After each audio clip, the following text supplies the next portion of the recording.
pour ce soir, j'ai deux histoires. Comme d'habitude, j'ai trouvé les histoires sur un Reddit. Alors, j'ai deux histoires. La première, elle est assez courte, sauf qu'elle est elle est un peu dure à digérer. Il y a des choses, voilà, assez crues à l'intérieur. Donc, pour les âmes sensibles, voilà, je vous préviens, méfiez-vous. La deuxième histoire est un peu plus longue, sauf que je n'ai pas fini de la lire. Volontairement, j'ai juste lu le début pour voir un peu de quoi ça parlait, mais j'ai pas lu la suite. Donc je vais la découvrir en même temps que vous. Voilà, donc on commence. Première histoire. Il n'y a pas de titre. Bon, comme d'habitude, je vais juste vous lire. Les amis, juste avant, si mon contenu vous plaît, n'hésitez surtout pas à vous abonner. Si vous si vous avez envie d'avoir de nouvelles vidéos, c'est très d'horreur, bombardez le bouton like. Et voilà, c'est parti. Je m'appelle William, j'ai 15 ans et cette histoire m'est arrivée il y a 3 jours. Donc c'est très récent. Et en plus il a posté aujourd'hui dans la journée. Donc il y a vraiment 3 jours ça lui est arrivé. Bon, pour vous, vu que je sortirai sûrement la vidéo demain, c'est 4 jours, 4-5 jours, voilà, bref. Elle est très rapide, mais ne la lisez pas si vous êtes vraiment sensible. Voilà, comme je vous disais. Cette fois-ci, j'étais de retour en Ardèche pour les vacances. J'ai attrapé mon vélo et je suis parti sur la Dolce Via. C'est un grand chemin pour vélo menant jusqu'à Lyon, dans la direction opposée au tunnel. De la deuxième histoire, donc il a déjà raconté une histoire mais je ne l'ai pas vue, je ne l'ai pas lue. J'ai pédalé pendant 1 heure. Dans beaucoup d'histoires, il y a un contexte, dans la mise en place, etc. Pas là. Aucun contexte à avoir. Il y avait un cadavre sur le chemin. Waouh. Une cycliste morte, le visage en sang éclaté par terre. La cycliste avait facilement 45 ans. Un vélo de cycliste expérimenté et une tenue de pro, ce qui enlève l'hypothèse d'une chute par perte d'équilibre. Mais elle était morte, par terre, pour une bonne raison en toute logique. J'ai immédiatement essayé de vérifier le pouls, la respiration, un massage cardiaque, mais rien à faire, elle était morte. La moitié du visage démoli. J'ai pensé à un meurtre, étant donné ses blessures au visage. J'ai appelé la police. J'ai expliqué tout ce qui s'est passé. J'ai donné ma position et je suis rentré. Il y a 3 jours, j'ai eu la fin de cette histoire. La femme est morte d'une crise cardiaque. Les blessures étaient dues à la chute et elle était morte 2 heures avant mon passage. Je mets ça dans le Reddit Let's Not Meet parce que personne ne veut se retrouver dans cette situation.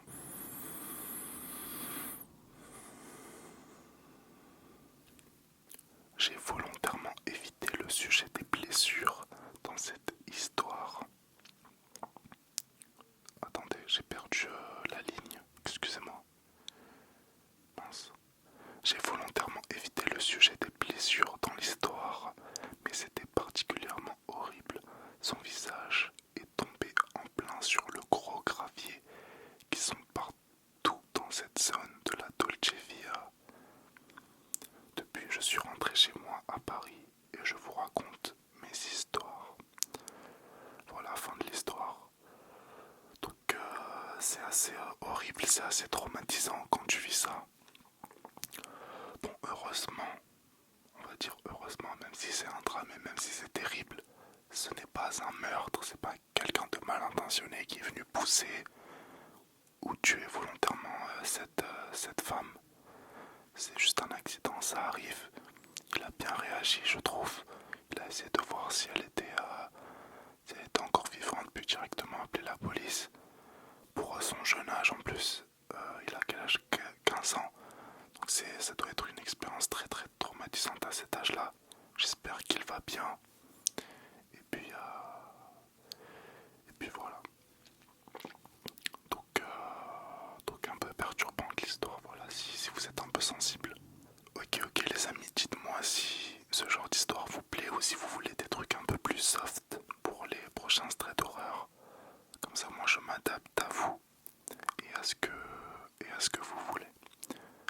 Voilà, on va attaquer la deuxième histoire. Le titre, c'est Frayeur en forêt.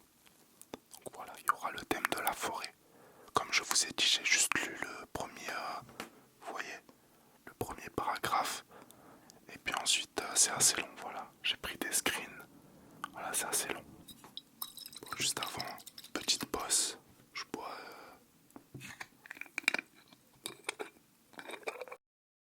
Ah, ça grince un peu, c'est un peu désagréable.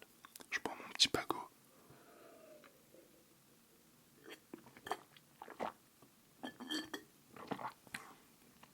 C'est pas évident avec la cagoule.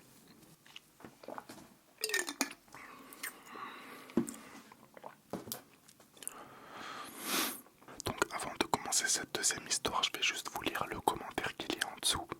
Car on peut mettre des commentaires. Donc moi j'ai juste lu le début, puis j'ai lu le commentaire.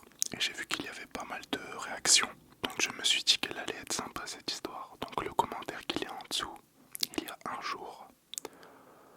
Ton histoire est totalement incroyable. Heureusement que vous vous êtes vite caché. Sinon je pense qu'il vous aurait enlevé. Tu as bien réagi. Et puis souvent quand on a un mauvais pressentiment, tout de suite ça veut dire qu'il peut se passer derrière de mauvaises rencontres. Donc on a déjà le thème, on sait que c'est en forêt, on sait qu'il y a un individu voilà, mal intentionné. Donc voilà, bon, je pense que c'était pas vraiment un spoil.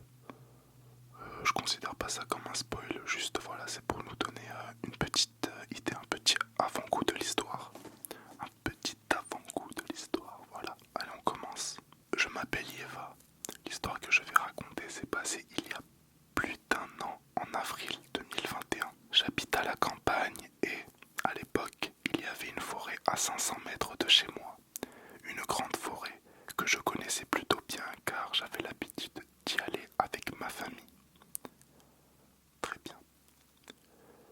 Cet après-midi-là, une amie était chez moi. Il faisait plutôt beau et on ne voulait pas rester à l'intérieur, donc je lui ai proposé d'aller prendre quelques gâteaux, poissons, etc. et d'aller se poser dans la forêt. On s'est mis sur une table de pique-nique, assez éloignée du bord de la forêt, entre parenthèses, environ 15 minutes à pied de la route la plus proche. On s'est posé tranquillement pendant 30 minutes, puis on a entendu un bruit de véhicule. Ça ne m'a pas vraiment étonné car les gens ont l'habitude de venir faire des tours dans la forêt en quad ou même en moto. Plus le son se rapprochait, plus il ressemblait à une voiture, ce qui était assez bizarre. On a commencé à avoir un peu peur, mais on a décidé de ne pas bouger. 2 minutes plus tard, la voiture est passée juste devant nous en ralentissant. C'était une 206 grise. À son volant, un homme d'une trentaine d'années. Seul, lorsqu'il passa devant nous, il tourna la tête et nous adressa un sourire malsain avant de continuer son chemin. On était terrifiés. Mon ami m'a dit « Yeva, on devrait vraiment partir. C'est chaud là, imagine il repasse et il nous chope. » On commençait à remballer nos affaires pour être prêtes à partir au cas où. Peut-être 2 minutes s'est passé sans un bruit et soudain, on a de nouveau entendu la voiture. À ce moment-là, j'ai vraiment eu une mauvaise impression et j'ai dit à mon ami qu'on devrait vite partir. On a rapidement terminé de rassembler nos affaires et avons commencé à courir sur le chemin qui menait chez moi. Mais plus on avançait et plus le bruit du moteur se rapprochait également. Entre parenthèses, le chemin était assez large pour que la voiture y passe. Donc on est sorti du sentier et on est allé se cacher dans la forêt plus profonde. On a entendu la voiture passer très lentement sur le chemin. Après ça, on est resté caché pendant une bonne dizaine de minutes pour être sûr qu'elle soit bien partie. On a commencé par rentrer chez moi en courant, en empruntant les chemins les plus étroits possibles. Une fois chez moi, remise de nos émotions, on a raconté ce qu'il venait de nous arriver à un de nos amis. Il était choqué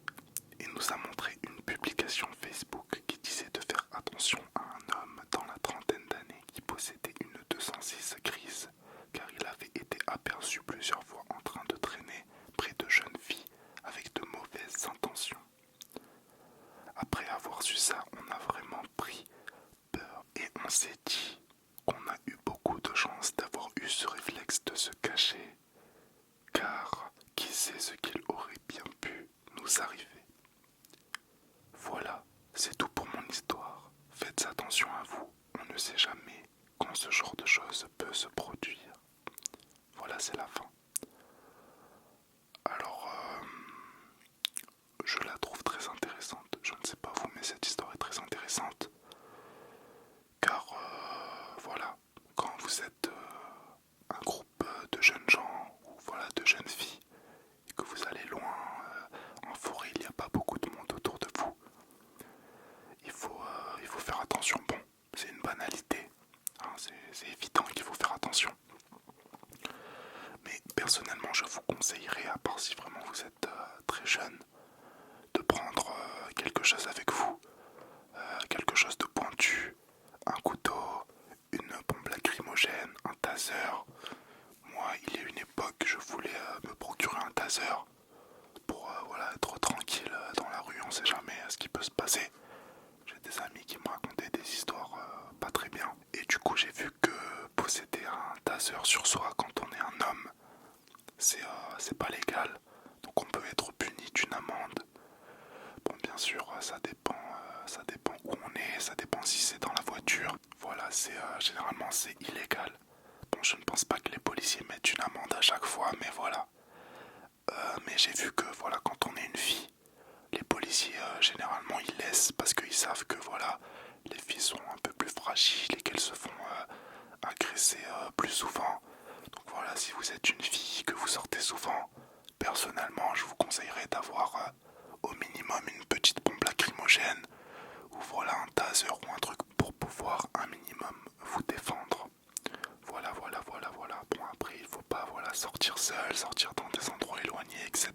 Bon les amis, c'est tout pour cette vidéo Stray d'horreur. C'est la 3e, je la mettrai dans la playlist spéciale Stray d'horreur. Je vais vous faire un petit décompte comme d'habitude et puis on va se dire au revoir. 5, 5, 5, 5, 5, 5, 5, 5, 5, 5, 5, 5, 5, 5, 5, 5, 5, 5, 5, 4, 4, 4, 4, 4, 4, 4, 4, 4, 4, 4, 4, 4, détendez-vous, détendez-vous.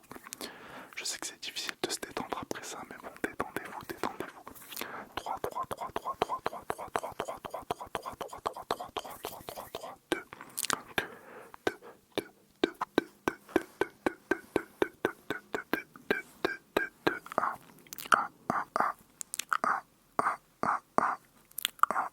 0, 0, 0, 0, 0, 0, 0, 0, 0, 0, 0, 0.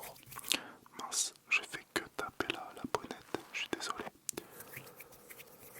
Allez les amis, je vous dis à demain soir si tout se passe bien. Ciao, bisous. Allez c'est parti, go faire la miniature maintenant.